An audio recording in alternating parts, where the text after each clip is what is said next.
Nueva victoria de Cayetana Álvarez de Toledo en los tribunales tras llamar terrorista al padre de Pablo Iglesias. La Audiencia Provincial de Zamora ha desestimado el recurso presentado por el padre del exlíder de Podemos Pablo Iglesias, Francisco Javier Iglesias, contra la sentencia del Juzgado de Primera Instancia número 3 de Zamora que le condenó en enero en Costas tras demandar a la diputada del PP, Cayetana Álvarez de Toledo, por supuesta vulneración del derecho al honor. La diputada popular se refirió a Pablo Iglesias en el 2020 en un debate parlamentario como «hijo de un terrorista», en alusión a la pertenencia del padre de Iglesias a la organización terrorista FRAP, que asesinó a 5 personas en el último lustro del franquismo. Previamente, Iglesias se habría referido a la diputada del PP como «marquesa». El padre del exlíder de la formación morada decidió entonces demandarla, tras efectuar unas declaraciones en un diario sobre este asunto. La sentencia de 12 páginas, a la que ha tenido acceso Libertad Digital, señala que la expresión terrorista, que es en la que se centra el recurrente, así como las referencias a cargarse el orden democrático o al antifranquismo antidemocrático del actor, deben considerarse un juicio de valor, por lo que el derecho concernido es el derecho a la libertad de expresión, y ello sin perjuicio de que el calificativo indicado se fundamente en una serie de datos o de hechos concretos que se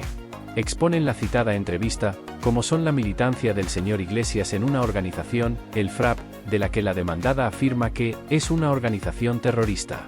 Desde la perspectiva del juicio de ponderación, añade la Audiencia Provincial de Zamora, debemos tener en cuenta que si bien el recurrente no se dedica de modo activo a la política, fue él quien concedió una entrevista previa tratando el tema que aquí nos ocupa, en concreto, para repasar su trayectoria como militante antifranquista y analizar el ataque recibido por la diputada del PP, entrevista en la que se analizaba estos hechos y se refería a su pasado como miembro del Comité Pro-FRAP, y que fue publicada en el Diario Público, el 27 de mayo de 2020, esto es, con carácter previo a la publicación de la entrevista del ABC objeto de las presentes actuaciones.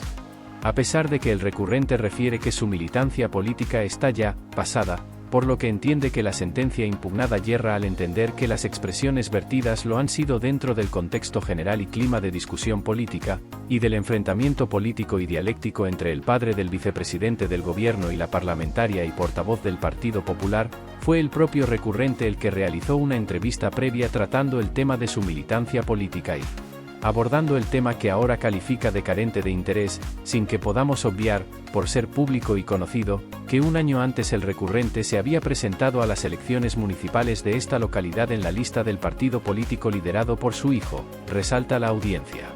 De modo que las referencias al anonimato y nula proyección pública que invoca el recurrente quedan diluidas, circunstancias que, unidas a lo anteriormente expuesto respecto al interés público que refleja la propia entrevista concedida previamente por el recurrente en relación con el tema debatido, permiten entender cumplidos los requisitos exigidos por la jurisprudencia invocada por el propio actor sobre la relevancia pública del debate en el que se enmarcan las expresiones de la apelada, tanto por razón de la materia como por razón de la proyección pública del mismo, apunta la sentencia.